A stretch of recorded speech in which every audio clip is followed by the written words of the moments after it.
Devil heart জানি না, devil তো একমাত্র অপারেশন ডেভিল হার্ট তো আমরা ফ্যাসিস্ট সরকারকেই জানি।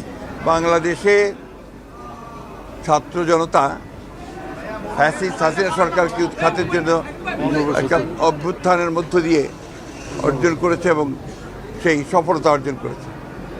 কিন্তু দুর্ভাগ্যের বিষয় আজকে হাসিনার পাতা ফাঁদে আমরা যেন ফাঁদে পা না দিই। আজকে দেশের স্থিতিশীলতা বিনষ্ট হচ্ছে, অস্থিরতা সৃষ্টি হচ্ছে।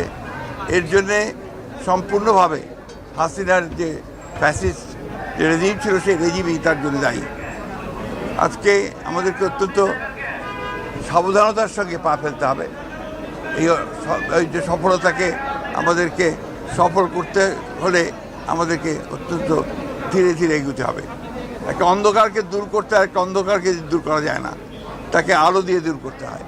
সেই আলো বর্তিকা জ্বালিয়ে আমাদেরকে সামনের দিকে যেতে হবে। আমরা সংশ্লিষ্ট সকলের কাছে আহ্বান জানাতে চাই যে সবাই একযোগে ঐক্যবদ্ধ হয়ে এই দেশের স্বাধীনতা সার্বভৌমত্ব রক্ষা করার জন্য, স্থিরতা রক্ষার জন্য, ফ্যাসিস্টদের বিরুদ্ধে গণতন্ত্রকে প্রতিষ্ঠা করবার জন্য তাদের কাজ অব্যাহত রাখবেন। এটা কি ভাই? আমরা তো বাইরে ছিলাম, ডেভিল হার্ট জানি না, ডেভিল তো একমাত্র অপারেশন ডেভিল হার্ট তো আমরা ফ্যাসিস্ট সরকারকেই জানি।